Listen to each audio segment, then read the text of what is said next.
The young woman was lying on the bed, and upon opening her eyes, she couldn't understand how she hadn't ended up in her room. Sitting up on the bed and opening her eyes wide, she began to quickly look around the room she was in. Looking at one of the walls, Mika realized with horror that she was in a prison cell. 3 months had passed since she opened her eyes in prison. Autumn was beginning outside the window.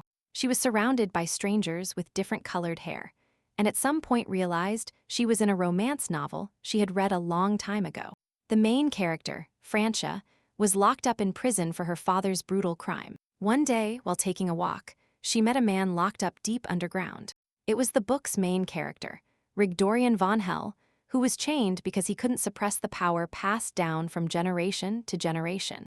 This power turned a man into a beast, and the girl who took pity on him removed the shackles holding him back. But due to the power, the guy lost his mind. Mika decided not to remember the rest of the story because the book was rated for adults, over 18.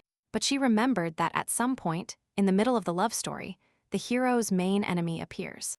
The whole story of the book revolves around a love triangle between the main characters. It seemed absurd to her that she appeared in the novel and that she was a secondary character. Waking up in Cabracam prison, the girl quickly realized that there were still years until the book's events. But she was curious to see one of the main characters. Having gone down to the underground part of the prison, she tried to find the same guy. But the guard stopped her, saying she couldn't go any further. Mika smiled and asked if she could watch the prisoner a little longer, because she had paid him a high price. The prison guard was named Hans and reminded her that their agreement was a big secret. He feared that if the prison director knew about their agreement, it would be the end of him. The girl smiled at him satisfied and told him she would keep her mouth shut. Hans added that this place is closed off to prisoners, but with her, he makes an exception because she brings him cigarettes and alcohol. Cabracam Central Prison is a prison where nobility is incarcerated, so all the guards were knights. In the original novel, because the main character got enraged, there were many more guards and stricter supervision. But since the main plot had not started yet, Mika decided to bribe and get to know the prisoner better. When she asked if she could enter the cell, she heard a negative answer, and severe one from Hans. Then she took the stored cigars and a bottle of good alcohol out of the bin, after which she heard a desire to have a good time. After handing over the precious items, the girl took the prisoner's cell keys and started opening the door. While turning the keys in her hands looking for what she needed, Mika heard a question about where he could get such good alcohol and cigars. She replied that she simply wrote to her brother about it and entered the cell where the main character was lying on the floor. He was chained, had bruises on his face, and the guy himself didn't even move when he heard someone enter. Looking at him in the light of a lantern, the prisoner decided that the main character was quite handsome. After examining his face more closely, Mika thought he was 4 years younger than described in the book. But he already caused admiration. Reaching out her hand to him, she noticed how his eyes snapped open, and the boy sat up on the floor at lightning speed. Having misjudged the situation, he started attacking her and barking loudly, but the chains stopped him. The girl recoiled, so she found herself sitting on the floor of the prison cell. She tried to process what had just happened and why he kept growling at her. Mika quickly decided that it was all due to the power that turns a person into a beast, or rather into a dog. Suddenly, there was a stick in the main character's teeth, which convinced her even more that he really was a dog. So the female prisoner decided to interest him by showing him her hair tie. The guy threw the dirty stick on the ground and in its place put an elastic band in his mouth. Taking out her watch from her pocket, Mika realized she had to leave, but at that moment, the main character threw the elastic band from his teeth. Very embarrassed, she sat on the floor and asked him what she had done to them. The boy chuckled and trembled, repeating the same question, and the girl didn't understand what had happened to him. After observing him, she decided that this is how he looks in his original form. Then she decided to apologize for the stick, but in response heard that she was the first one to apologize to him. Mika approached him, took his hand, and told him that even though she was the first, he would experience so much kindness in the future and wouldn't even remember today. Withdrawing his hand, he tearfully told her not to grab a man's hand so carelessly. She thought that if she hadn't read about the imprisonment of an adult Rigdorian, she would never have believed that this child would be him. The girl preferred handsome and good-looking men to cute and small boys. Mika thought she didn't know that the main characters were so whiny in their youth. And that years can change a person a lot. The guard interrupted her thoughts, saying that time was running out. The female prisoner apologized for having grabbed his hand abruptly and said goodbye. When she first saw the underground dungeon, the room turned out to be darker and gloomier than she expected, so she felt sorry for the main character and promised that she would come back to him.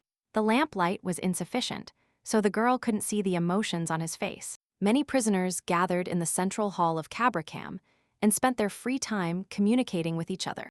It was new to the girl that in this world, there were kings and aristocrats who were even in prison. The prisoners were served lavish meals and desserts, as well as free exercise, and various other entertainments, but the people still wore prison uniforms.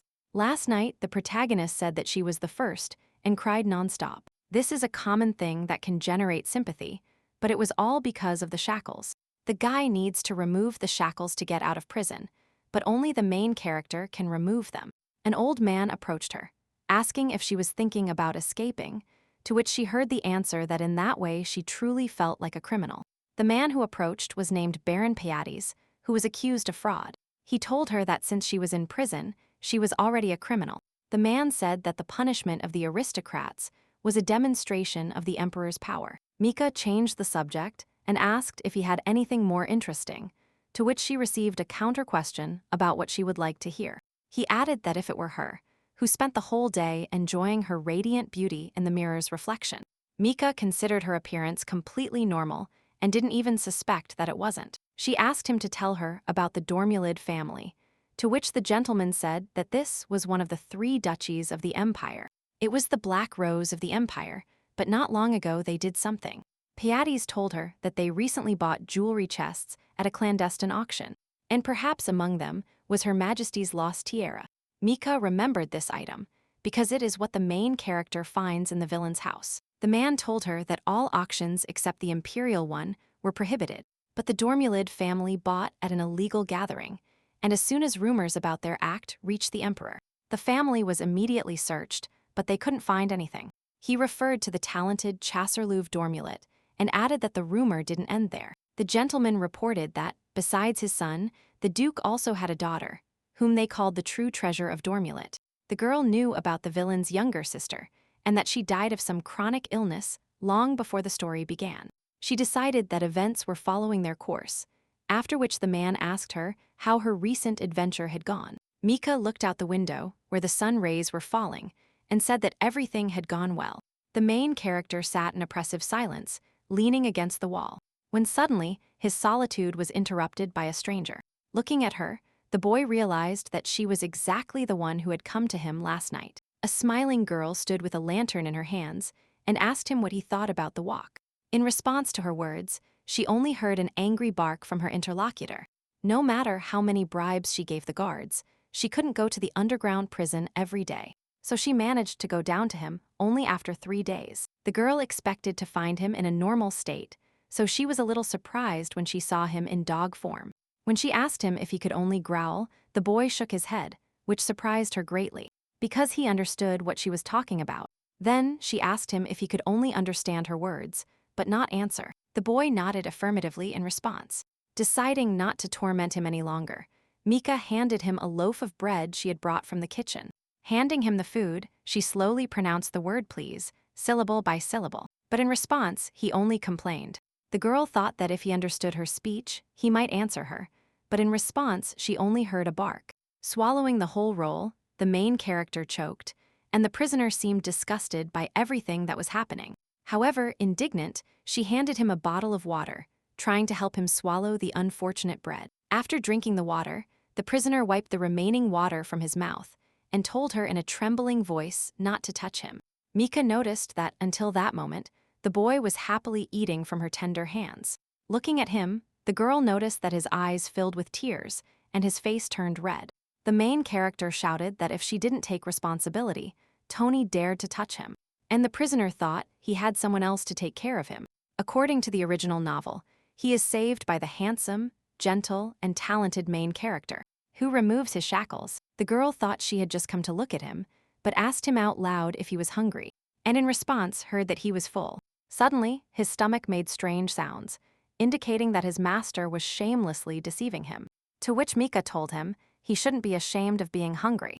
He was the only heir to the Archduke and should not starve, even though he was abandoned by his family. She then decided to feed him by hand, because the iron shackles didn't give him the chance to eat normally. He refused, saying he wasn't a child to eat from someone else's hands. And in response, Mika tried to explain to him that she simply didn't feel comfortable eating alone. The guy was trembling and hid in a corner, but the female prisoner tried to convince him that she had simply decided to help him eat, and nothing more. Sitting next to him, she noticed that for prisoners in the east wing of the prison, delicious food, tea breaks, and walks were the norm. But for Rigdorian, all this was forbidden. These hardships were specifically introduced for the main character of the work. But the girl understood that he absolutely did not want to live like this. The girl asked him if it was too dark for him, because there was no sunlight in the cell, and it smelled of damp moss, and the prisoners only went out for a walk once a day. It seemed to her that since this was natural for other prisoners, the same should be true for the main character. So she invited him for a walk. In response, he asked her what the mysterious word walk meant, to which she heard that it meant going outside. The boy told her that he was forbidden to go out, but then heard the question of whether he would go out if possible. Mika took his silence as a sign of consent, but she herself understood that permission to go for a walk could only be obtained from the director. So, after a while, she was already standing at the door of the prison director, behind which a menacing voice invited her in. Upon entering the room, the girl discovered that there was no one in it and decided that the boss had stepped out for a while. Sitting on the sofa, she thought that he probably needed to urgently meet someone and talk to him.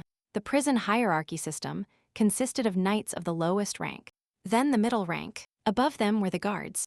Even higher were the administrative staff, and at the top was the director. He was also a character from the novel and the right-hand man of the main villain.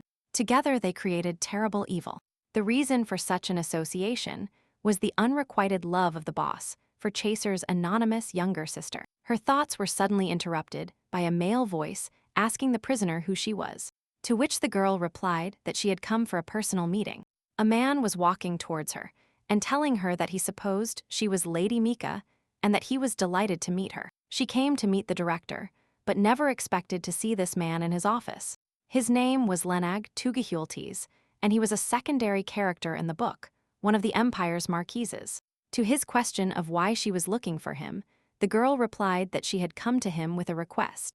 The prisoner asked if all prisoners received the same treatment, to which the Marquis replied that according to the documents, the same. Looking at him again, she tried to understand what he was hiding behind these words.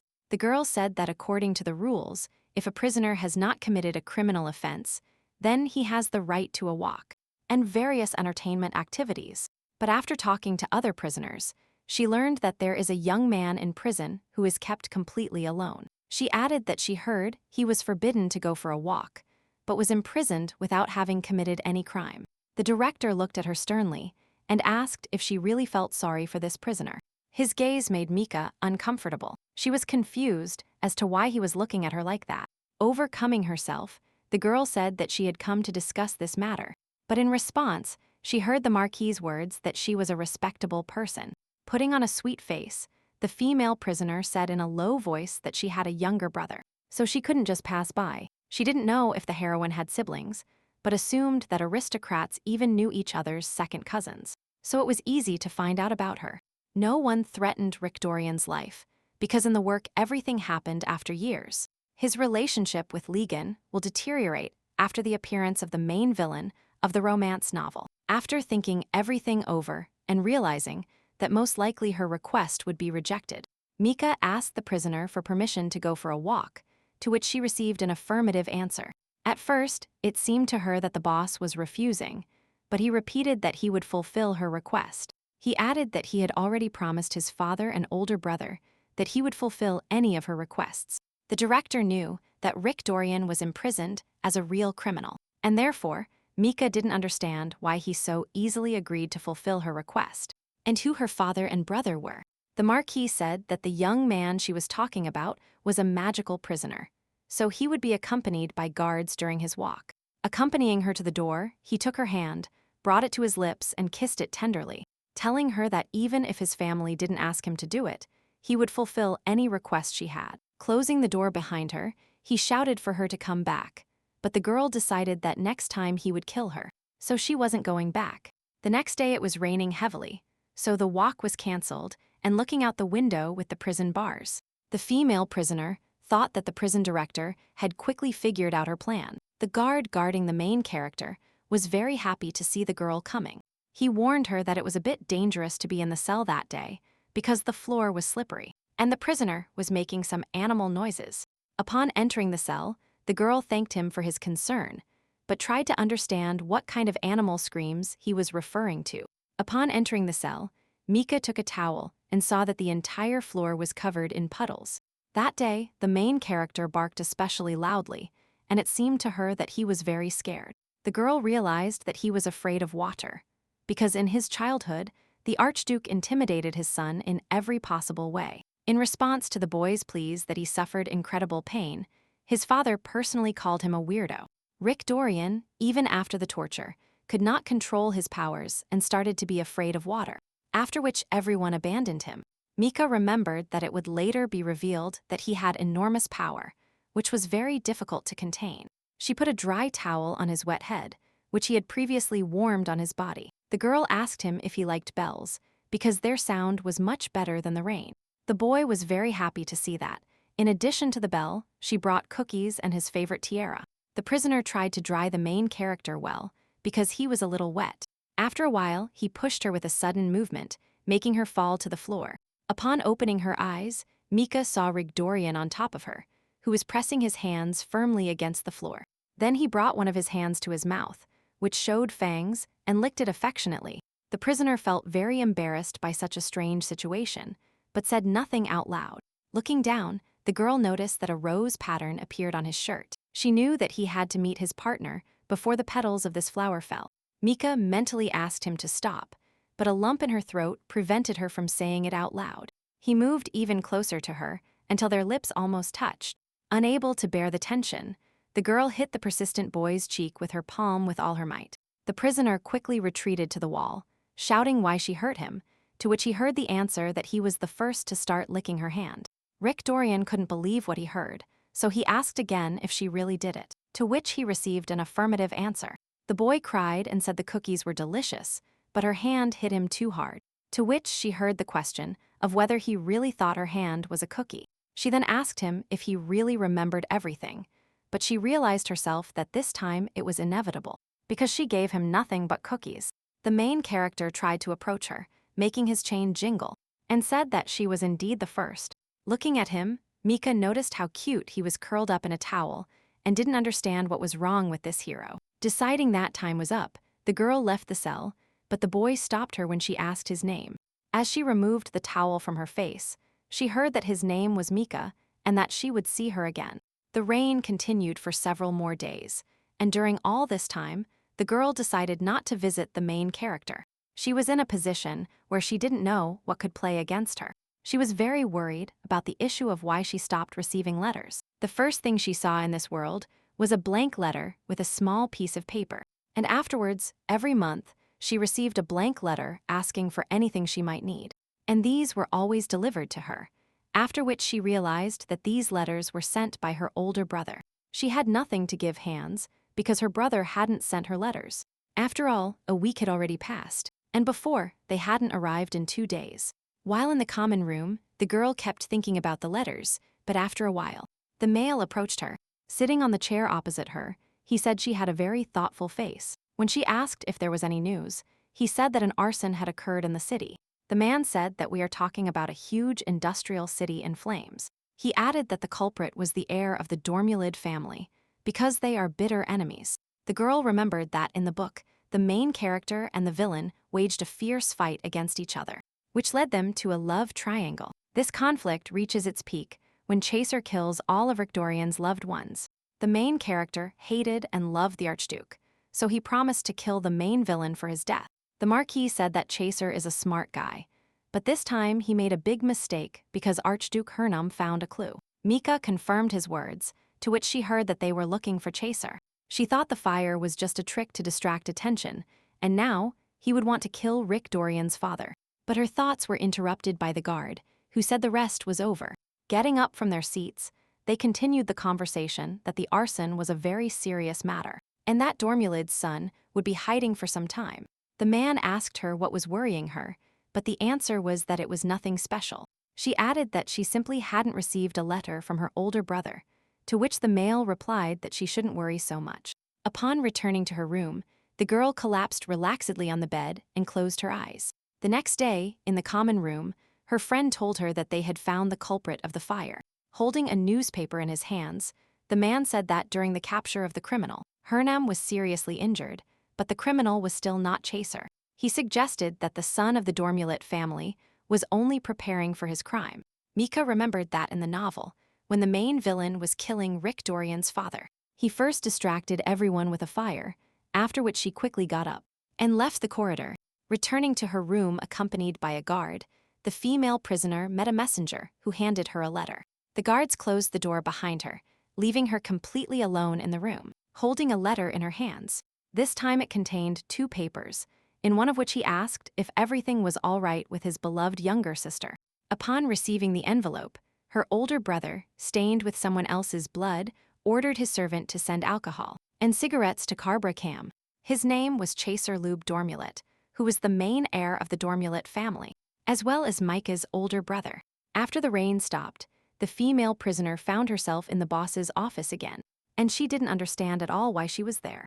To his question of whether she really wouldn't eat the prepared dishes, the Marquis heard the reply that she would eat with pleasure. Mika promised herself that she would never return to this office. But now, on such a beautiful day, she had to have tea with the prison director. 10 minutes ago, a shy girl approached the office at Lenaga's own request. With tea in her hands, she asked him why he called her, to which the man handed her a box.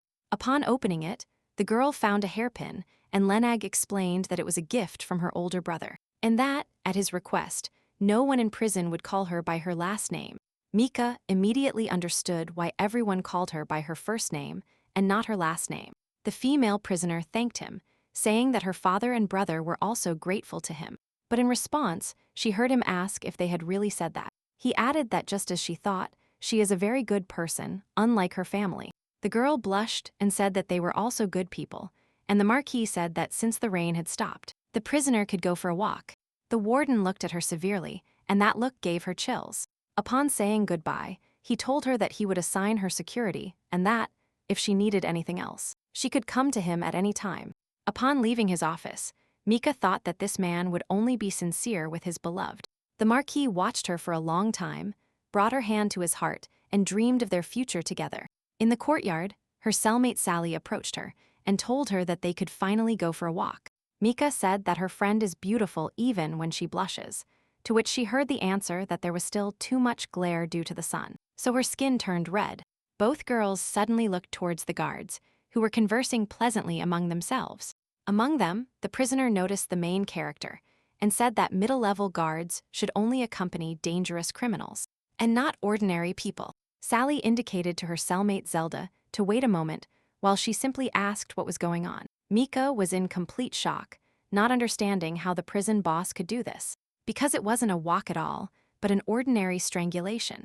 The boys' and girls' eyes met, after which he sharply turned away so as not to see her face. A friend was already approaching her and telling her that she had found out everything from the guards, that it was about a magic criminal.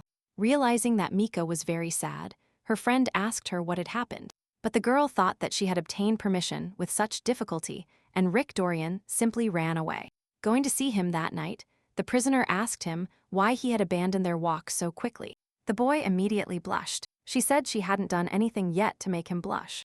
After examining him, Mika realized that everything was fine with him and said that if there were no problems, then she had no need to stay in the cell.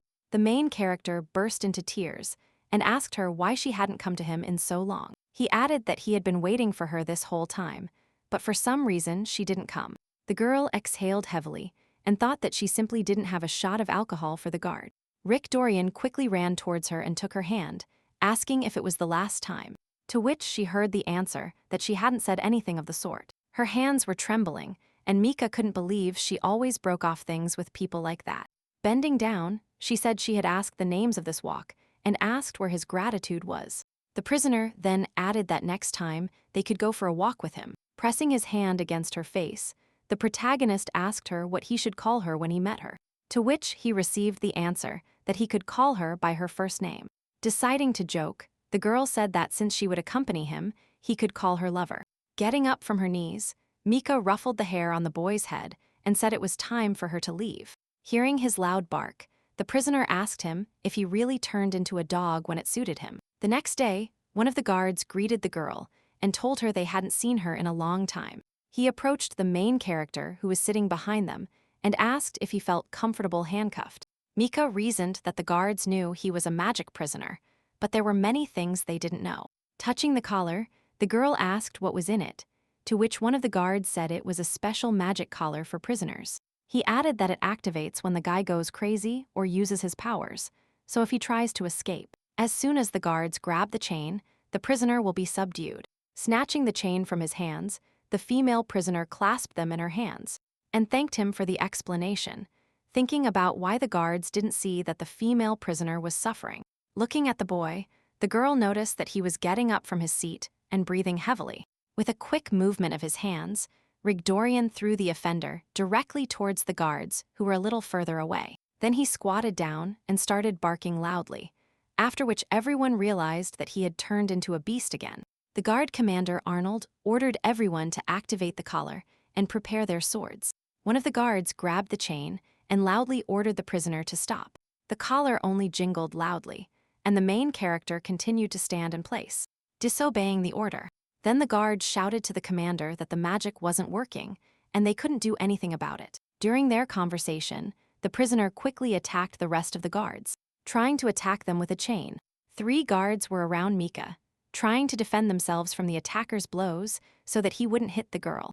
The young knight who was next to her was suddenly thrown to the side by the chain that hit him. The girl was not surprised and approached the chain lying on the floor to do something. The chain in her hands filled with magic and turned blue, causing all the guards to stop fighting. Seeing this, the commander ordered her to shout something, but Mika stubbornly didn't understand what she had to say.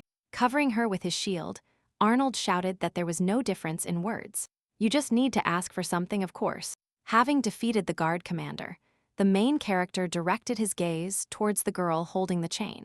Seeing his grim look, the prisoner hoped that his anger was not directed at her. The guy ran out of his place at lightning speed towards her, and the guards shouted at him to say something. The girl couldn't think of anything better than ordering Rigdorian to sit down, and he immediately followed her order. The guards asked her not to stop and to continue shouting, after which she told the guy to lie down. The main character immediately fell to the floor on his stomach, following the order to lie down. After that, she ordered him to follow the orders to turn over, get up, and sit down, but she herself did not understand what was happening around her. Tired of such training, Mika humbly ordered him to stay still so she could rest a little. Noticing that he was scratching his head with his foot, the prisoners asked him not to do it. Rigdorian looked at her with devoted eyes, and an awkward silence formed around them. The girl suddenly realized that she could train, but she was haunted by the question of why he was moving on all fours. The main character looked at his owner tenderly, and Mika couldn't believe he had training skills. The commander asked her if she was a sorceress, but in response, he heard that if she were a sorceress, she wouldn't be here. Looking around, the girl noticed that the other prisoners had not seen this whole circus. Extending her hand towards him, she ordered him to give her his paw, which caused Rigdorian to break into a happy smile. Having fulfilled her order, he barked happily, but the female prisoner ordered him to give her the other paw. She wondered why the main character chose to be a dog, and why the book said nothing about it. The commander said he was going straight to see the warden. The girl agreed with him and asked what would happen to Rigdorian, who was sitting next to her at that moment. While she stroked his head, Arnold explained that it was unclear why the collar wasn't working, and that this had never happened before. He added that it was the first time they tried this method, but when he grabs the chain, it doesn't react at all. Looking at Mika, the commander said that when she touched the shackles, they immediately began to glow blue. A few seconds later, the main character grabbed the girl by the waist and growled menacingly at the people standing around. The prisoner exhaled tiredly and ordered the boy to sit down, after which he immediately followed her order. Arnold asked if he could help them take the prisoner to the underground cell. Rigdorian hid embarrassed behind his lover, while she decided to return to the cell. While stroking the boy, She thought she had a feeling that the way back to the cell would not be easy. Once in the underground part of the prison, Mika and the commander nodded with satisfaction.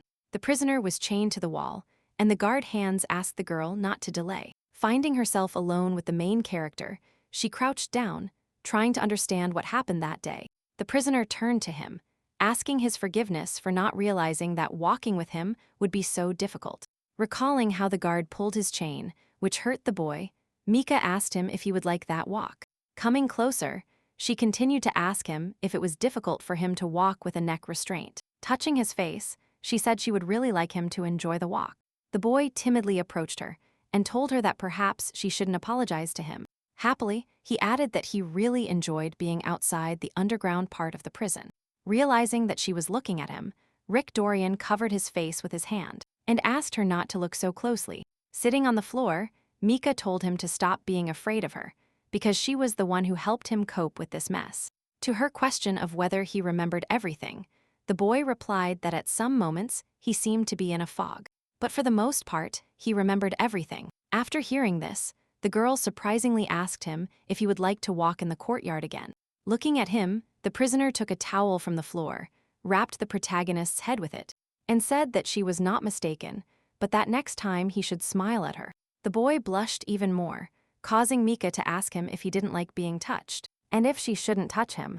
Rigdorian slowly touched her finger with his hand and said that those touches were enough. Looking at her with joy, he asked her to come back next time. This statement greatly surprised the girl, but she couldn't resist his charm. A few days later, Mika threw a small ball into the yard, and the main character caught it with his teeth and returned it to her. Bringing the ball directly to her hands, the boy received a pat on the head and words of approval. She thought about how she had told the commander that she could help walk the prisoner, and that, until the prison director returned, he could go for a walk. She didn't want him to be forbidden from going for a walk in the future, because he was very obedient and behaved like a dog. The commander approached them, thanked her for her help, and said that he would definitely tell the boss everything. He calmly added that he had heard that Linag would briefly visit the prison today. When he left, the main character quickly straightened up and stopped barking, thanks to which Mika realized that he had taken human form. The girl invited him to sit next to her and pulled his hand.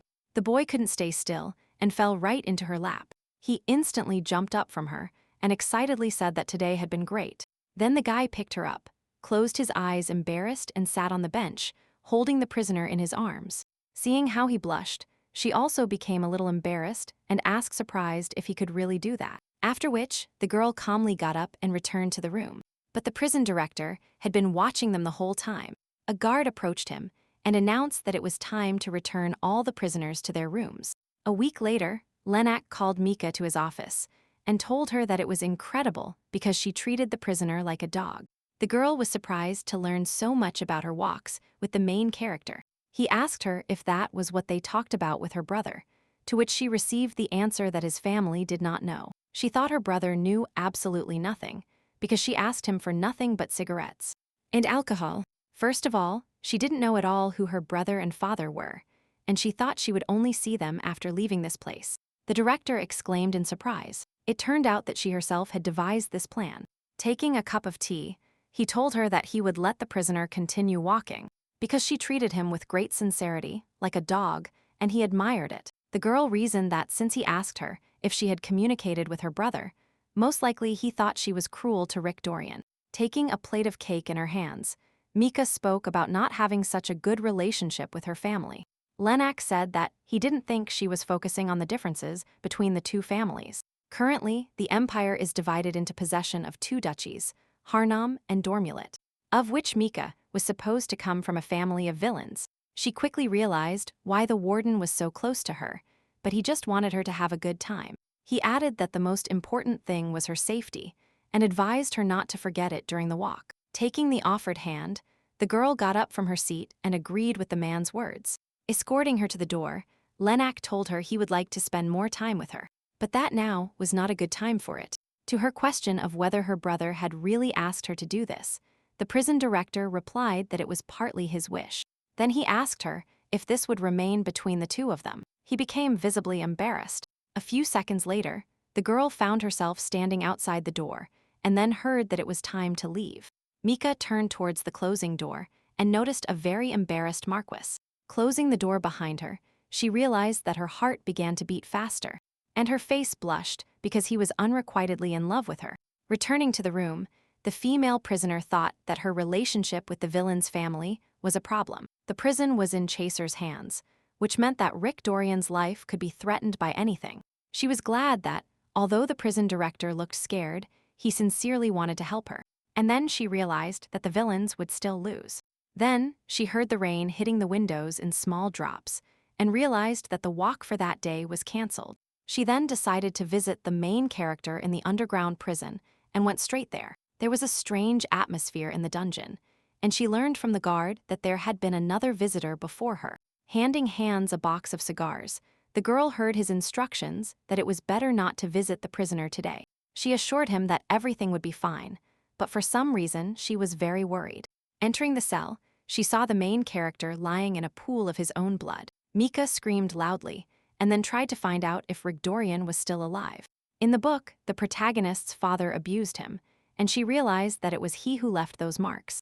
The boy slowly got up, and with his last strength tightly hugged the entering guest. His heart was beating wildly, and the girl realized that she couldn't leave him like that, because the guards wouldn't give him medicine. The female prisoner told him to wait a bit and went straight to her bedroom. Entering the room, she stopped over the blank sheet of paper and decided to write a letter to her brother. In her letter, she asked him to send the best medicine to treat his wounds. After reading her request, Chasera was very displeased because someone had hurt his sister, so he decided to visit Cabracam. After some time, a package with medicine arrived, and Mika quickly headed towards the main character. The guard allowed her to pass, but asked her why she was trying so hard to help him. Entering the cell, the girl thought that she herself didn't want to be so deeply imbued with the main character's position.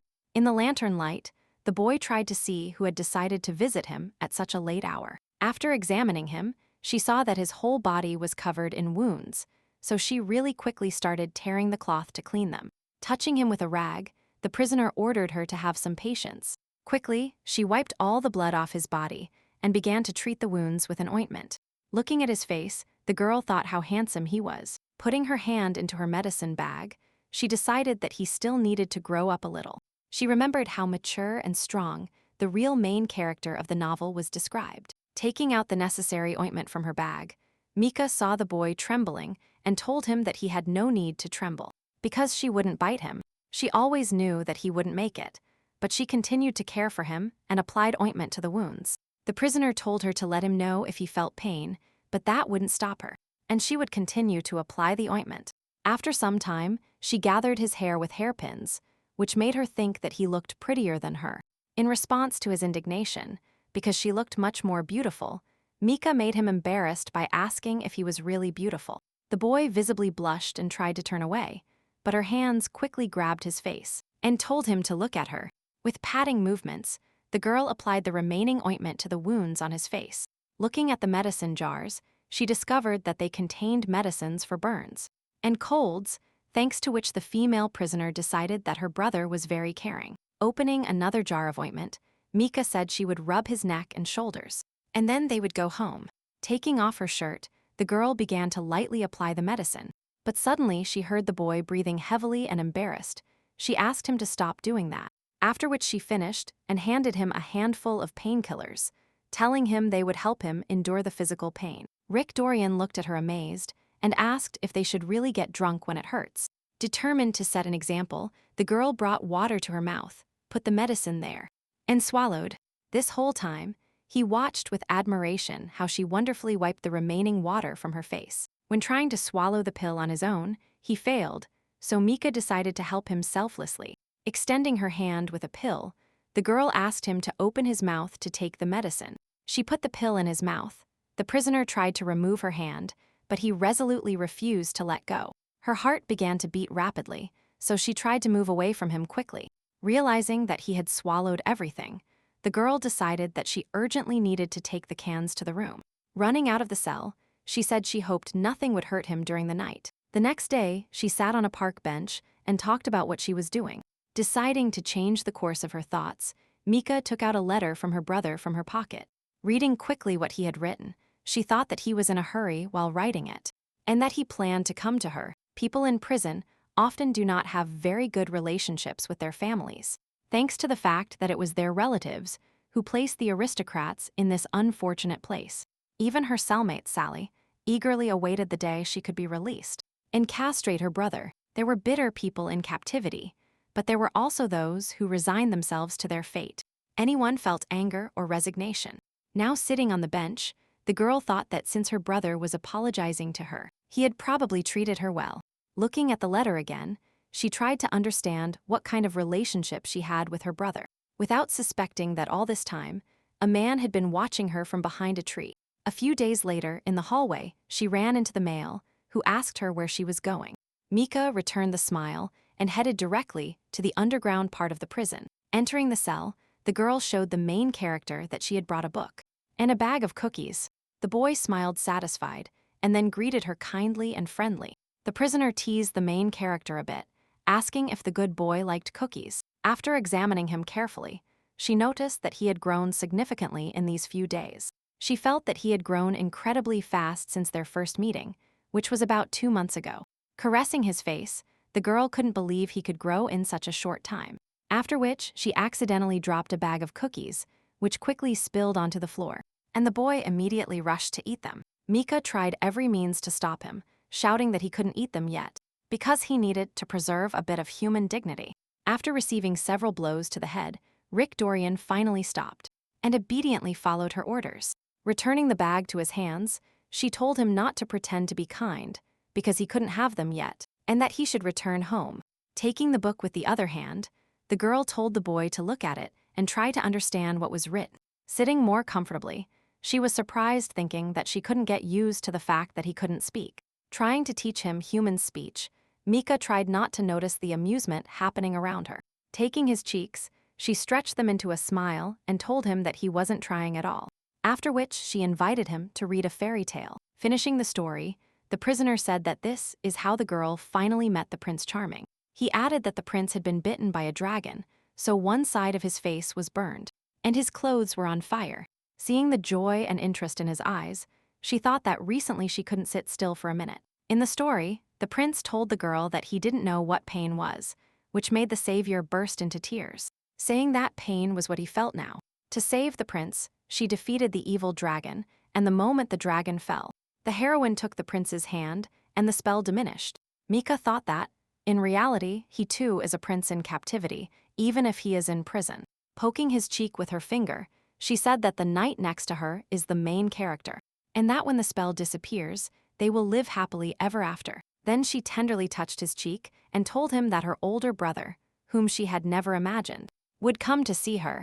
The girl added that she was very interested in how he looked, because they should look similar to him. Giving him a cookie, she said she was very happy to have met him, because before she was completely bored. Leaving his cell, she wondered aloud when she could leave her prison confinement. She was stopped by the strange sound of a cookie falling to the floor, but Mika decided she was just imagining it, because in dog mode, nothing would ever fall from his mouth. A few days later, her brother said he would come, but then there was no news. Sitting in the park, the girl thought that in reality, he wouldn't have come even if her heart had stopped. The day she first woke up in the new world, she found herself in the prison's medical center. The doctor who examined her shouted loudly that her heart had stopped, and he didn't understand how she could wake up. The real Mika's body was very weak, but after her awakening, the girl never got sick. As soon as she opened her eyes, the real Mika died, and it was as if someone had whispered all the past into her ear. She was very confused and expected to live like this only for a while and soon return home. The girl reasoned that if she got out, it would be harder to endure the wait. Her train of thought was interrupted by a young man who suddenly approached and asked her if she was bored. Looking at him, the female prisoner reviewed familiar faces in her memory and tried to understand who he was. The boy explained that they were seeing each other for the first time because a walk through the middle wing of the prison was organized that day. Mika looked around and noticed that there were indeed many guards around. The unknown boy added so that she wouldn't get tense, because he is not a villain. The young man put his hand to his chest, introduced himself, and said his name was Jer. He added that he had wanted to meet her for a long time, but the girl thought she couldn't get used to the sunlight. Jer Yuta Tupenforce was a secondary character in the romantic novel, and it was he who helped the heroine and Rigdorian to escape from prison. In the middle wing of the prison, they served sentences for more serious crimes, although they were not murder or treason, and those crimes cannot be considered minor. Mika looked at her interlocutor surprised and couldn't believe that this young man was actually from the middle wing of the prison. Jer gestured with his hand and repeated so that she wouldn't be so stressed, because he was not a villain. Coming back from her thoughts, the female prisoner told him that she was sure that this is exactly what the bad guys said. She said that this time the prison director took many guards with him, so there were not enough guards in her wing. Seeing her cautious face, the boy said that this privilege was only possible for carefully selected prisoners. Jer touched his head with his finger and said that only the most normal ones are released. Calmly, he added that he had seen her from afar many times before during their walks. The prisoner said that he saw her training or even training someone. She replied that she didn't think he could see the right things, but then she thought about the fact that he had just said he wanted to see her. And now it turned out that he had been watching her for a long time. Smiling sweetly, the boy asked her if it was really so difficult to talk to her. Determined to act confidently, Jer reported that he once managed to escape from prison. According to the original story, Jer not only helped Rigdorian escape from prison, but then he became the protagonist's right hand, who then took the place of the Archduke. He only pretended to be a criminal, but in reality, he was a mage from the Hell family. The prisoner admitted that he was actually a mage. He was interested in that very prisoner for research purposes. The girl said that if he was really a mage, then he shouldn't have told her. The boy noted that if he is afraid that someone will overhear them, then he worries in vain, because no one will be able to hear their conversation. Grinning from ear to ear, Jer said he had come to tell her something interesting about the prisoner he was looking after. Mika remembered that even in the book, the boy had a difficult character, and the mage asked her if she knew about the curse. He said it is a very ancient curse, and that the average person probably doesn't know about it. The female prisoner recalled that it was the curse of the Duke of Harnam, and decided that her new acquaintance believed she knew nothing about it. The guy said that during an attack, a person cannot speak, which is completely inconvenient for others. He happily added that this was the reason why a spell was temporarily cast on those damned ones. The girl couldn't stand it and asked why he was telling her this, to which she heard a counter question. "Aren't you interested in knowing?" Jer decided that the prisoner was unconscious, so that by repeating the speech and animal habits would continue to lead a miserable life. Suddenly, the prisoner realized that the main character did not behave like that, because he only knew the speech of an animal. Then he thought that in the original book, Rigdorian could speak like a human during his seizures, because a mage had cast a spell of consciousness on him. Sitting on a bench, she asked what he wanted in exchange for that information. The boy hummed a light tune, and then said she was a very curious lady, and asked if he could satisfy her curiosity. He leaned towards her so she could hear his whisper, and told her he could cast a spell of consciousness on the cursed man, something he had wanted to try for a long time. Mika quickly realized that she would be the one whose help would make it possible to cast the spell on the main character. But she was haunted by the question of why he hadn't done it before without her involvement. She replied that she had no reason to believe him, but the boy insisted that he would help her with anything once. Suddenly, a rose appeared in his hands, and he asked if she understood that the help of a mage was a very rare opportunity. The female prisoner thought this wasn't so bad, but she didn't understand how she could use it as a side character. Deciding to refuse, the prisoner heard that thanks to the spell of consciousness, Rigdorian could finally use a spoon instead of eating from the cold floor. Mika thought she couldn't refuse and asked him how complicated everything was, to which the mage explained that the prisoner needed to be given a magic item. Touching her hand, he transferred a magic seal to her palm and said that he had prepared in advance. And only then did he come to persuade her. Having completed the transfer, Jer continued humming the melody with satisfaction until his joy was interrupted by Mika's question about what she should do about it. The mage laughed and said that he needed to touch the prisoner with his palm at night. He calmly added that the magic of mindfulness only gains its strength from moonlight. The girl became nervous and asked if he really thought she could leave her cell at night. Touching her hand, the boy conjured a bracelet for her and told her she could use it. Clapping, he added that this bracelet had magical powers and would be a gift from him. Mika suspiciously examined the new item and asked if she could really go out with him undetected. Showing her palm with a magic seal, She asked if the spell would cause any harm, to which she received the answer that there would still be a slight side effect. He easily said that the prisoner might grow a lot, after which he quickly left the park. The girl thoughtfully continued examining the seal on her hand, thinking what to do. The mage bowed to her and told her they would see each other again soon. Late at night, Mika got out of bed, glad she hadn't had time to fall asleep. She was sure that the time had come when she needed to help the main character. She slept particularly well at night, thanks to the fact that her body from this world had become very strong lately. Looking through the bars of the door, the female prisoner thought that if she fell asleep, no one would be able to wake her. She remembered a conversation with a guard about how, compared to the middle wing, her wing had very weak security. He secretly told her that at dawn there are no special guards in the wing, because nobles do not escape. In reality, they don't go anywhere. Normally, imprisoned aristocrats spend their nights having fun in social circles. After the dances and entertainment, they sleep clean in their rooms until noon. The guard told her that sometimes the guards gather and chat, enjoying what Mika conveys to them. Observing the silence outside the door, the girl reasoned that at worst there would be 5 guards, but on normal days there would be 4. Activating her bracelet, she remembered that there were 3 spells cast on it. The first spell ensured the total invisibility of all guards and prisoners. The second spell opened all locks in the entire Cabracam prison, so she could freely reach the main character.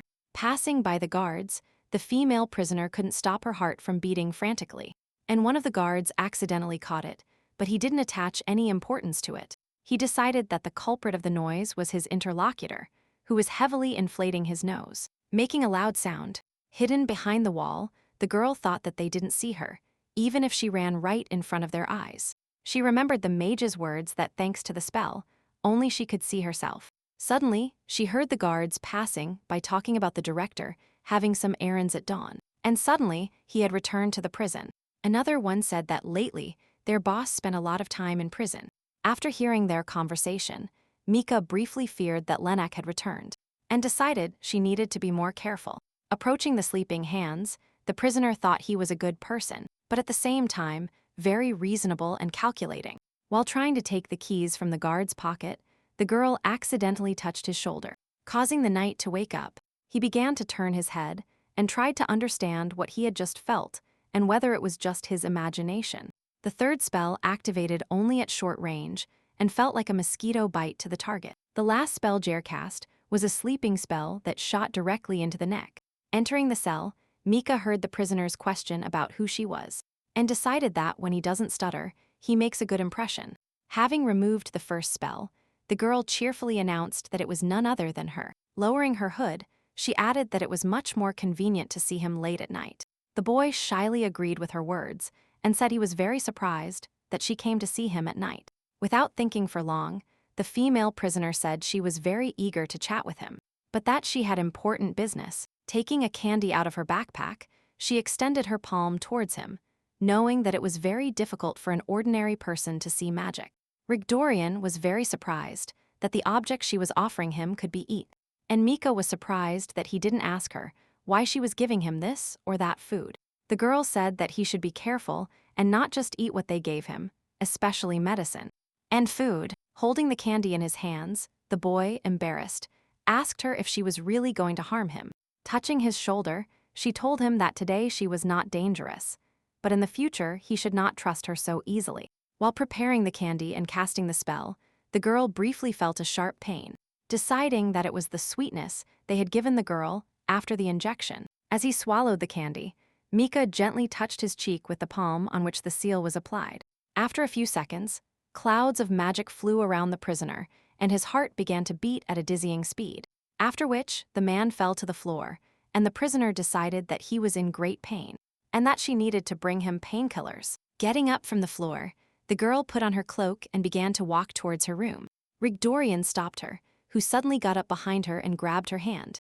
Holding her hand tightly, he asked her why she kept running away from him and where she was going. The boy didn't listen to her request to let go, but continued asking his question. Leaning towards her so she could feel his breath, he asked her again why she was avoiding him. Then he placed his hand on her cheek and told her to stay with him all night. Mika stood up and couldn't utter a word, thinking that the main character had grown very quickly, and that the mage had brazenly tricked her. After carefully examining the main character, she realized that he had acquired the image of himself after 4 years. Her heart beat wildly, because she understood it was too soon, but aloud she asked him to let her go. Taking the bag in her hands, she handed it to Rigdorian and told him she had brought him something he loved very much. In response to her words, that the contents were entirely at his disposal.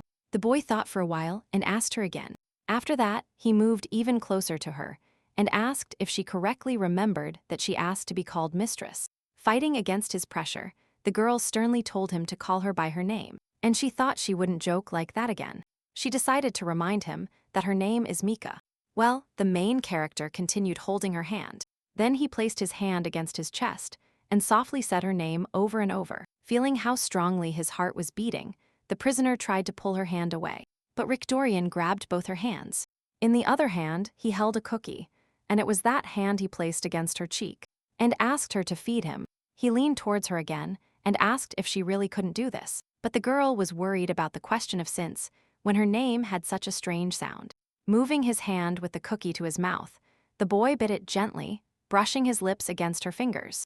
To her question of why he bites her, Rigdorian replied that she is very sweet. Mika turned sharply and said she hates people who behave as they please. He managed to hug her before she left the cell and quietly told her that she had done something wrong. The prisoner moved his head close to her neck, to which the girl noticed that his back was very hot. She heard calm words that he was suffering a lot, so she started to worry, and to ask him if he was all right. The guy told her there wasn't a single person in prison who was so worried about him. He asked again if the cookies were really hers, and upon receiving an affirmative answer, he stroked her hair and told her that then she was his too. After this, the main character loudly fell unconscious onto the floor of the underground chamber. Mika quickly sat down next to him to understand what had just happened to him and why he was on the floor. In a weak voice, he asked her not to leave him, but the girl put her hair tie in his hand. She hurried back to her cell before any of the guards noticed her absence. The day after the spell was cast, Rigdorian was forbidden from going out for a walk or receiving visitors, and a new preventive measure arrived from the capital. In the yard, a guard approached her and asked if she was okay. He added that she looked somewhat unwell and offered to take her to the infirmary. Remembering the protagonist's mature body, she involuntarily blushed, but said aloud that everything was fine with her. The girl could not forget what happened to her in the prison's underground cell. After some time, the mage approached her and informed her that he felt the spell had been activated. He then asked if everything had gone well. When Mika saw him, she raised her head and greeted her friend. She said she had been waiting for him and asked why the spell had harmed the prisoner. The boy shrugged and assumed it was due to the sudden transformation, because all people suffer when they grow.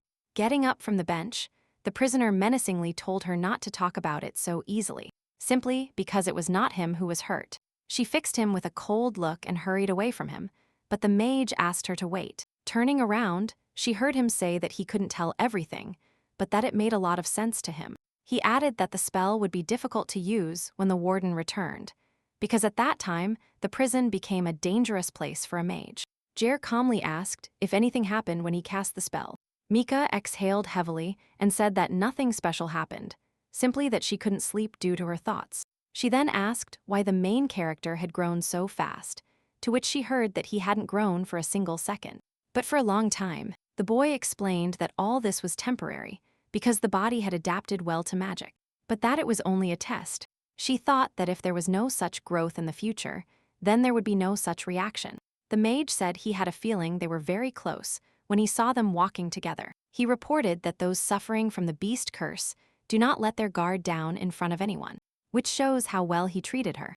After his account, Jer calmly asked why she was helping the prisoner. The boy said he was doing this for his research, but he didn't understand at all why she needed it. The girl refrained from saying she did it out of pity, but said aloud that Rigdorian was simply handsome, to which the mage asked her to tell him about the progress the next time they met.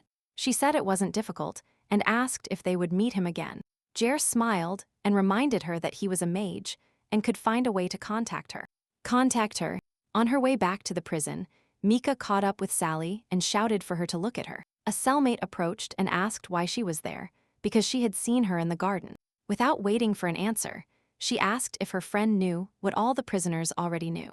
Seeing the bewilderment on her face, Sally happily reported that an unrealistically handsome man had visited their prison. She enthusiastically added that not even the most handsome guard could compare to him. Then, the girl asked if they wouldn't go see his beauty with their own eyes. Zelda's cellmate recounted that Viscountess Aisha saw a huge black carriage intended for guests when returning from the dining room. A very handsome young man got out of the carriage, whom she saw for the first time.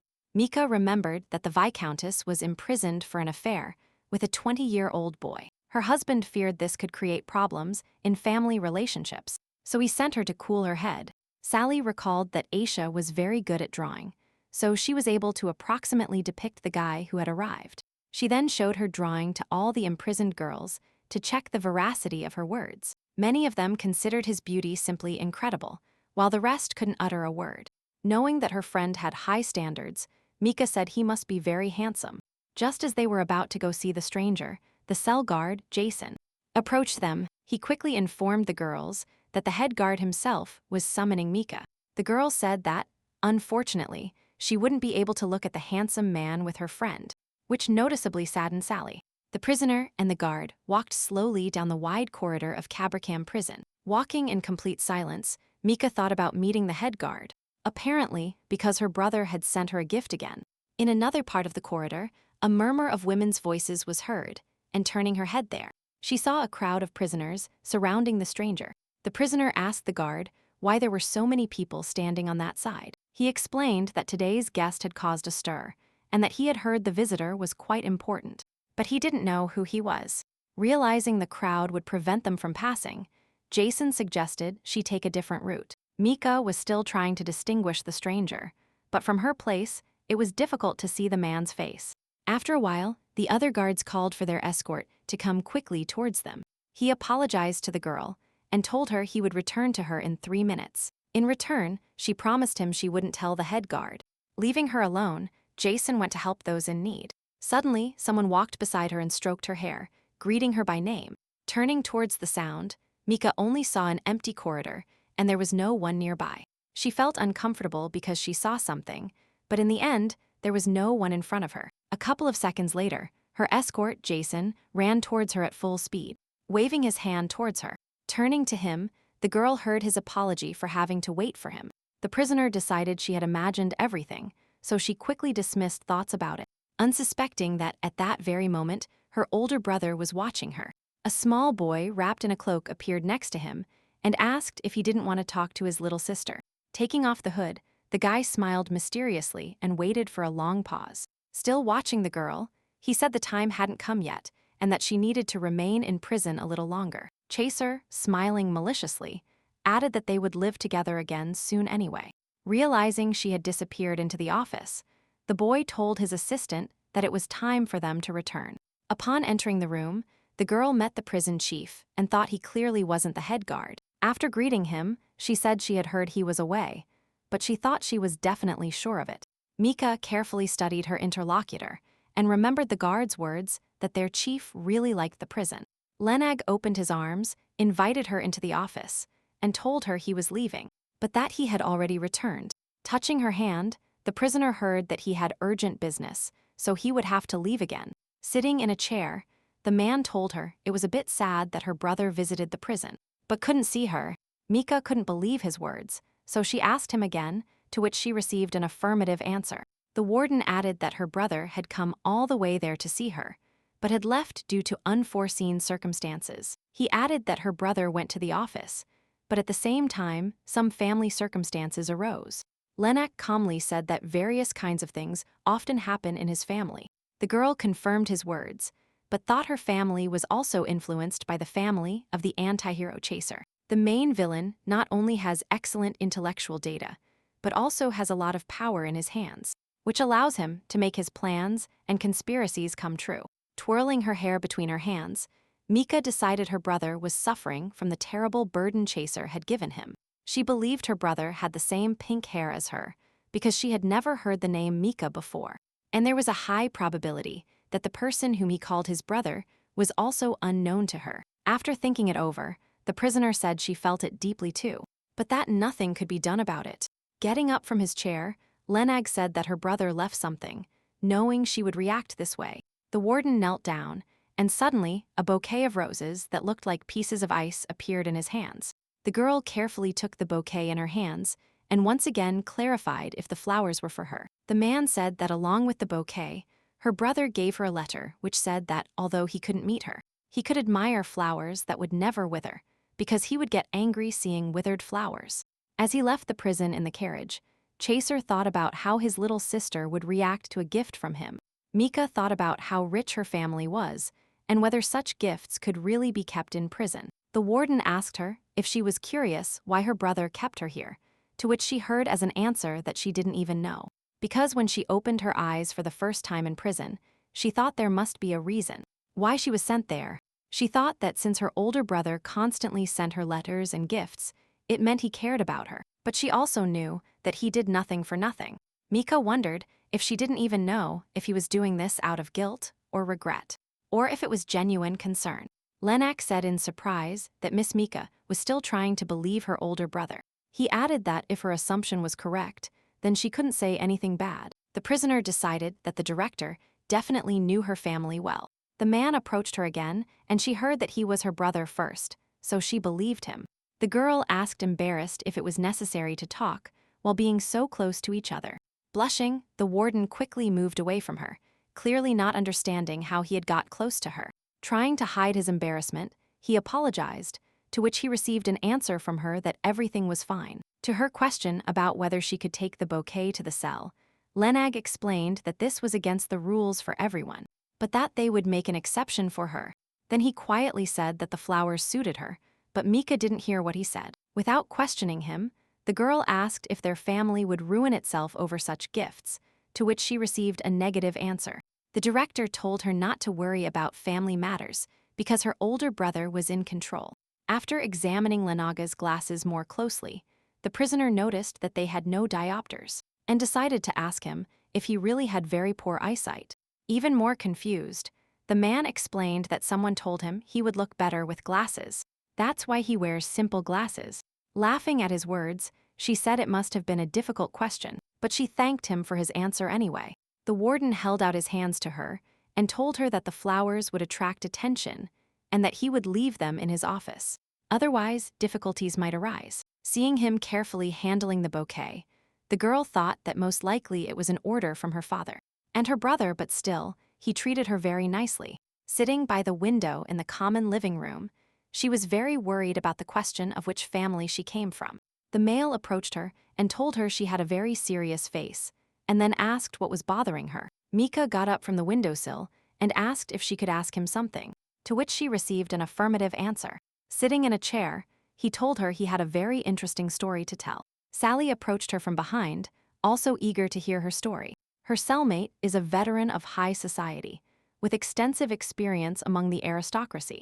The girl began her story by asking them what they thought about her family and what assumptions they made about her origin.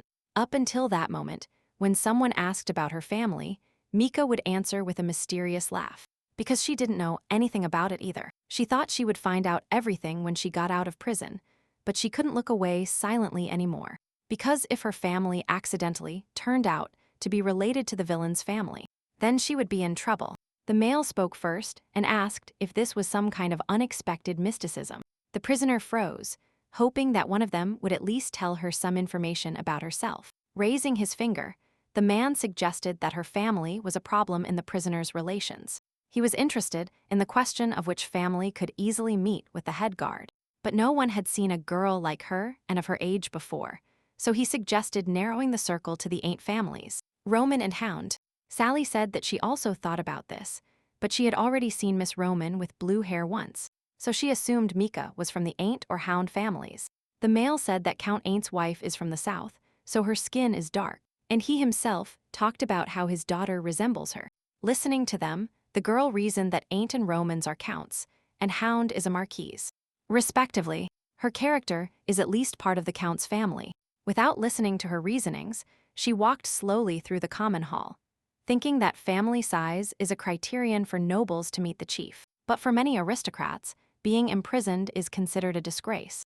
Upon returning to her place, the girl thought it turned out she had enough wealth to rest far from all this. But her thoughts were interrupted by the guard.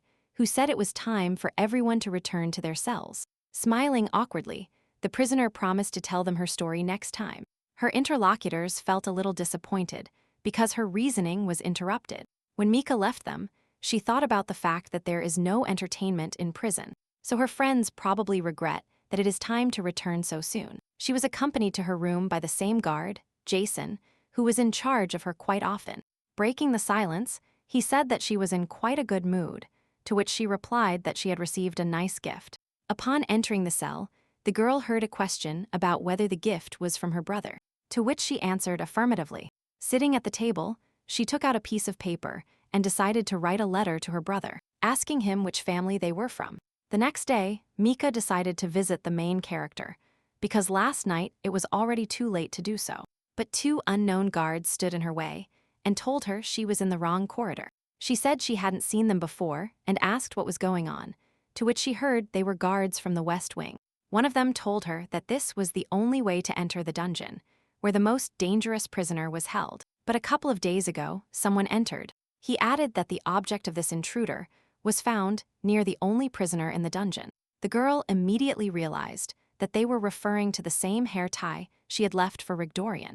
After carefully examining the guards, the idea struck Mika that those very violators were none other than herself. The West Wing is where prisoners who have committed the most serious crimes are housed, such as murder, arson, or treason. But compared to other areas, it has the strictest supervision, the poorest environment, and the most bloodthirsty guards. Although the new guards said they were holding the most dangerous criminal, well, they were actually holding Rigdorian, because Cabracam assigned this space specifically for Archduke Hernane. In the original story, the Linag family, which had run the prison for generations, maintained neutrality, and from generation to generation, they set this space aside for the Archduke's needs. But the current director ignored the family's neutrality and sided with Chaser. Now Mika pretended she was absolutely scared because of the intruder. One of the guards told her she had nothing to fear because she was in the safest zone.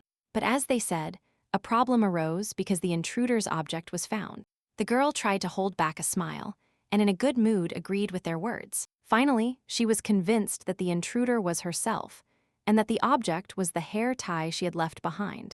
The last time, she also left her towel in Rigdorian's cell. Mika remembered Hans's words that he had warned her about this, but she told him she would explain to everyone that it was he who left it there. Here the guard's kindness ended, and they agreed that the prisoner would no longer leave anything in the cell. But this time, he decided that an intruder had entered the prisoner. The girl remembered that night embarrassed, and realized that she had completely forgotten about it due to Rigdorian's dazzling appearance. The main character was locked in a place where it is impossible to know if it is day or night. Deciding to take a look, Mika put the bracelet back on and began to think about how to reach the prisoner. She remembered the wizard's words that each spell on the bracelet could be used 4 times, and that she could not make mistakes. While examining the magical object, the prisoner decided she could still use magic. Turning her head, she said out loud that she should check if the main character was all right. The girl put on her cloak, activated the bracelet, and headed to the underground prison. The West Wing guards are elite knights, and since they watch the most dangerous criminals every day, they have a pretty tough hand. Walking down the corridor, she thought about what would happen if she were accidentally injured. But deep down, she hoped that nothing bad would happen. Upon approaching the entrance, Mika saw that there was only one person on guard, so she took a stone in her hand and threw it to the side. Hearing an incomprehensible sound, the guard immediately ran to check what caused it. After waiting until he was far enough away, she quickly slipped into the underground part of the prison. Going down the stairs, the girl discovered that the usual guard, Hans, was not in his place. Upon entering the cell, she saw the protagonist still chained, but this time he, even by magic, realized it was her. Having dispelled the magic, Mika asked him how he guessed it was her who came to him. The boy suddenly attacked her, making her fall to the ground again, and ended up on top, and said that his pain came from her. The prisoner told her it was very good that she was so happy she came, but then he asked her if she really liked him. Rigdorian clearly did not expect such a question, so he stepped back a little, but the girl told him that his behavior was giving him away. He moved further away, clasped his hands at his side, and his face quickly turned red. After examining him, the girl thought he wasn't hurt, which made her feel better. She was the first to break the awkward silence, saying she didn't know it would be so hard for him because of her. But she supposed that could happen. Suddenly, Rigdorian asked her if he suffered, if she would constantly come to him. And if the answer was yes, then he accepted such sacrifices. This thought seriously angered the girl. She extended her hands and touched his cheeks.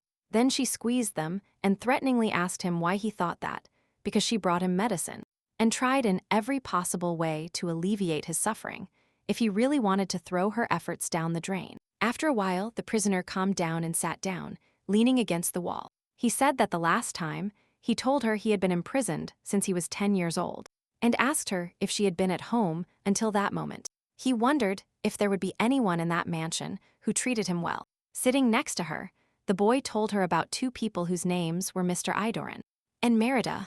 Although she was a girl ignored in every possible way, the contradiction between her thoughts and what she said was stronger than expected. Her thoughts were interrupted by Rigdorian's unexpected declaration that she was the kindest person in this place. The girl smiled sweetly and looked away, and the main character confirmed his words once again. He started counting on his fingers and said that he often thinks of her. And Mika asked him again if she had understood his words correctly. In response to this, the boy said that when he thinks of her, he gets bigger. The prisoner was stunned by such a confession and could not say a word. At the same time, the main character told her that he had strange sensations in his body, as if he were sick. She was very interested in the question of what was getting bigger, but tried to drive these thoughts away. Turning to him, she realized that looking into his beautiful eyes, she unconsciously started thinking about bad things. Seeing him blush, Mika heard his request that she not look at him like that because he was shy. The boy finally decided to clarify his words and stated that when he thinks of her, his legs and arms seem to get bigger and his fingers lengthen. Having calmed down, he assumed that when this happens, his body and height increase in size. To her question about whether he measured himself to test his hypothesis, the main character shook his head. The prisoner affectionately stroked his head and said that it was night outside, and that it was time for bed. Taking her hand and looking pitiful, the boy said he didn't want to sleep, because if he fell asleep, Tony could see her because she would simply disappear. Looking at her watch, she decided to stay a little longer, but she knew she had to return to her room before dawn. She said she didn't know if something bad would happen to him because of her, but in response, she saw confusion on his face. The girl said that because of the hair tie left behind, some people thought someone had visited him, but she doesn't think the guard she was colluding with revealed it, and the guards decided there was some intruder. It seemed to her that even if Hans spoke of her, he would also have to say that she gave him cigarettes and alcohol. With all this, the guard knows she has a special relationship, so with his words he would only hurt himself. The boy told her that if we talk about what she left him, then when he didn't have it, he suffered even more. He reported that he was happy to have something to constantly think about. Holding a hair tie in his hands, the main character added that when he has it, he shouldn't just stare at the wall, and there is an expectation that she will arrive at any moment. Mika had no idea that such an insignificant hair tie could mean so much to someone. It was a very small glass of water in front of a thirsty person. It couldn't quench his thirst, but at least he could wet his lips. She decided to change the subject and asked how long it had been since he became a dog. He, embarrassed, replied that in human form he would like to remember her better, to which Mika asked with interest if he really didn't know the reason why he could turn to her at any time. Suddenly, Rigdorian fell to his knees, and the prisoner quickly approached him. And touching his body, she felt the heat emanating from him. Another form of the main character appeared before her again, who greeted her by calling her his lover. Extending his hand towards him, the boy jokingly asked her if she would really give it to him today. The girl did not immediately realize that we were talking about the candy that had fallen from him earlier. Having opened the candy, he held out his hand with the candy and told her to feed him. Seeing that Mika was getting ready, the main character asked her where she was going, to which she received the answer that it was time to sleep. Then, he invited her to stay in his cell and spend the night with him. She abruptly got up from the floor, put on her cloak, and said he had gone crazy, after which she quickly headed to her cell. On the stairs, the girl slowed down. Deep down, she was afraid of having closed the door behind her improperly, so she wanted to go back.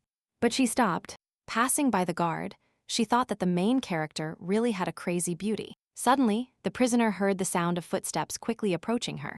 She desperately wanted to turn around, but realized that then they might hear her, and magic wouldn't help her. A man's voice asked her if her walk was interesting, which made Mika fall in horror and cover her mouth with her hands. In front of her was the prison director Cabracam, who clearly saw her despite the wizard's spell. The girl couldn't believe it and decided he was just probing. Well, he wasn't actually seeing her. She remembered that she had touched the guards once, but they didn't understand anything. Nervously, Mika started biting her lips, and the man touched her face and asked her not to do that. At that moment, she realized that he could see her completely despite the wizard's magic. Noticing the concern on her face, Lenag promised her that he would not threaten her in any way. Removing her cloak, the girl sternly asked him how he realized it was her, to which he replied that there was no one in the prison with the same hair color as hers. He asked her if she was surprised that he could see through her magic. The prisoner confirmed his words and asked how he could do this. The warden answered a question with a question and asked her why she was walking on the first floor at such a late hour using magic. He continued by saying that if she gave him a hint about her abilities, she would find out for herself. Lenak said that he is tied to the yellow rose and that, if she wants, she can find out everything that happens in this prison, but she can only use this right occasionally. Having examined her more closely, the man said he was very surprised by what she held in her hand and asked if her brother had given this to her, to which he received an affirmative answer. She felt that he underestimated him because the one who controlled everything in the book, the main villain Chaser, was no match for him, but the prison director became the right-hand man of the main villain, and she didn't know that there was an ability he was hiding. The girl naively said that her brother gave her a bracelet when she said she wanted something magical for herself. Lenaga calmed down with this answer and continued on his way, and Mika couldn't believe her lie was so easy. Passing by her, he said that such things are normally forbidden, but that, of course, an exception was made for Miss Mickey. He added that it was her older brother's request, so that she could be free to do whatever she wanted. The warden told her that he personally also wished for her freedom and asked if she would like to take a night walk. Holding out his hand, the man offered to escort her to the guards and then hand her over. As she left with the knights towards her room, she examined Lenak again, trying to figure out why he didn't ask her why she went out for a walk. The warden accompanied her directly to the room, near which he asked, and she was tired. He calmly informed her that she didn't have to go out during breakfast. He would take care of everything. Mika didn't immediately understand that he was so worried about her, because in this body she had a heart attack. Lenag menacingly told her not to worry about those who say she has special rights here, because he has a hidden talent for shutting them up. The man added that she could do whatever she wanted, because he was the one allowing it. When she asked him why he was so kind to her, he said nothing. He just thought that he would like her to look at him at least once. All he wanted was for her to always be happy and smile at him so sincerely. After a short silence, the man said he did this because he wanted to. He asked if she could go down to the underground prison, to which he heard that she had every right. The Marquis explained that when she goes for a walk she can throw the ball, take the leash, and do whatever she wants because he heard she was humiliated. The girl thought she had been misinformed, that Rigdorian was taken out for walks every time he turned into a beast. The warden said that from now on she could go there any time without speaking, but in return, he asked her to spend the same amount of time with him. The next day, the girl sat in the common room and slept in a chair until the male interrupted her sleep. The man approached her and asked worriedly if she was all right and why she looked like that. Sally said that her cellmate had been in this condition since morning, and he asked if her friend was sick. Two prisoners made their own guesses about the well-being of their common friend, but neither of them guessed correctly.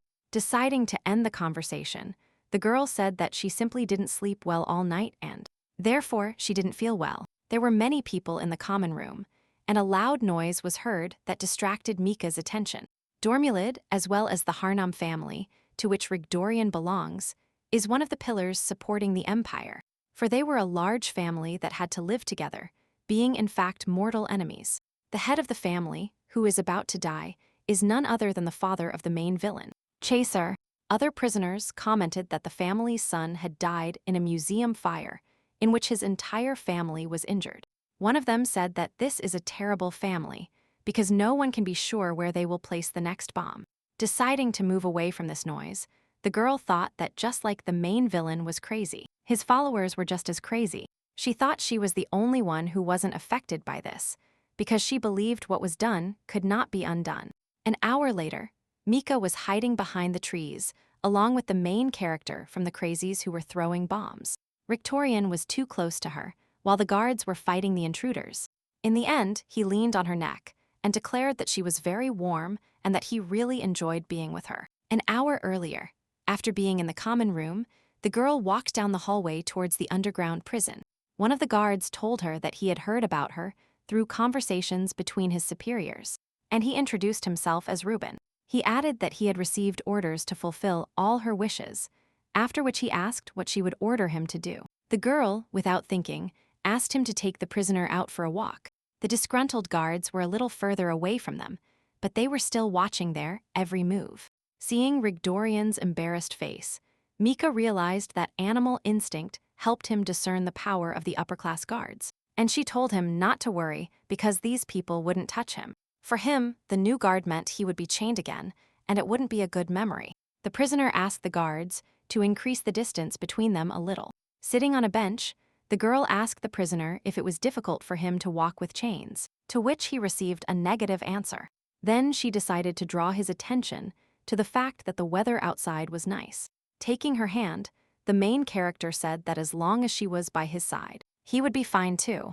Mika immediately realized that this way he was constantly telling her nonsense. People came out of the woods and threw many grenades at other prisoners and guards. One of the strangers shouted that he was doing it in the name of the Dormulid family and, in particular, for the glory of Lord Chaser. Mika and Rigdorian quickly headed to the woods to hide behind the treetops. Bombs exploded behind them, and the girl noticed that her companion had suddenly changed. He had grown in size again, so that her hand could not completely wrap around his wrist. And now, the main character was already clinging to her near the tree, saying that his name was not the lover. But Mika, the girl quickly tried to understand what caused the changes this time, and why he became even bigger.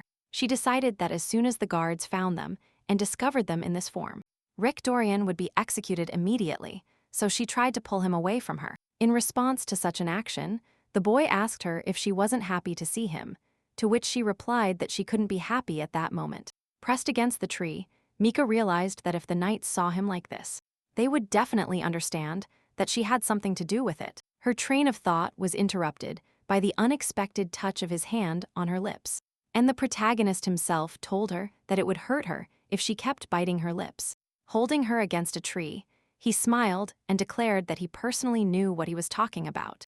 But then he asked if he could bite her. Mika took her hand away and asked him if he was done, but the boy quickly took her hand and brought it to his cheek. Touching her hand, he declared that it felt very good when she touched him with her hands. Rigdorian then reminded her that she touched him when he brought her the ball. He playfully asked her again, since she couldn't bite her lips, what about her hand? The guards heard their commotion and started approaching them quickly, and the main character said he was tired of them because they constantly beat him. Hugging him close, the girl whispered to him and asked him to shrink his body as much as he could. Then the boy lay down in her lap and slowly began to close his eyes, trying to return to his human form. After some time, they were discovered by guards interested in knowing what happened to the prisoner. Mika told them that the bombs scared him and that she also thought he was sick. Reuben carefully examined them and suggested that everyone return to prison together first. Rushing back to her room, the girl spent a long time trying to control her body. Her thoughts returned to the protagonist's words that she touched him and his request to bite her lips. In the woods, she told the guards that she wasn't feeling well, so she asked them to take the prisoner back to the cell themselves. Standing in her room, the prisoner realized that she urgently needed cold water to come to her senses. Thanks to this day, she realized that a too handsome man could make her dizzy. Taking a deep breath, Mika finally felt better and decided that she needed to investigate this seriously. A growing sense of responsibility arose within her that she was responsible for giving him the growth magic. The girl decided that she needed to meet the wizard again because he said the magic would only be for good. But she realized that the more she observed the boy's behavior, the stranger everything seemed to her. Discovering a new letter on the table, the prisoner noticed that it wasn't there in the morning. In her last letter, she asked her brother what family he was from. In this new letter, he seemed angry and asked her who was offending her. Reading the stern handwriting, the girl didn't understand why her older brother was so angry. The letter was very brief, although he usually wrote many wishes for her health. So she decided that the problem was her question. But she never considered herself stupid. But when she tried to draw conclusions, a piece of the puzzle was always missing. There was nothing that could become a common thread. Realizing that worrying would be useless, Mika lay down on her bed and decided to rest a little. The next day, the prisoner again visited the protagonist and invited him for a little chat. She didn't understand why he was in animal mode again, which made dialogue completely difficult. Closing her eyes, the girl asked him if he had another form that could engage in constructive dialogue with her. In response, Rigdorian only barked loudly, thanks to which she realized that he couldn't have said anything. One side of him is a complete idiot, and the other is a beast impossible to communicate with. But there was also the remaining part, a beast impossible to communicate with in a different sense. Trying by all means to get him to speak, Mika suggested talking about something else. After carefully examining him, the girl was surprised thinking that the main character had not received any wounds recently. Usually, he would get noisy when chained, and his father would sometimes visit him to mock him, so he always had many wounds. Another thing that came to light was that one of the guards also beat him brutally. Now the prisoner was trying to figure out from him the answer to a very important question. Looking him in the face, the girl thought about how someone could blame such a beautiful puppy. And cute. Realizing she wouldn't achieve anything, she went to the common room, where Justin informed her that the director was calling her. Upon arriving at his office, Mika found a table set for tea with several desserts. Embarrassed, she asked the Marquis why he was personally serving her during the meal. Without answering her question, Lenag once again asked her if she liked everything, to which he heard in response why she was being invited to those sweets. He brought her a spoon with a piece of sorbet, and the girl immediately tasted the sweetness. Mika performed this action unconsciously, but it meant a lot to the warden. Then he handed her the second piece of sorbet, but she stopped him by asking if he really didn't want to try it himself. The Marquis blushed and tried to hide his face with his hand, thinking he would go crazy over her.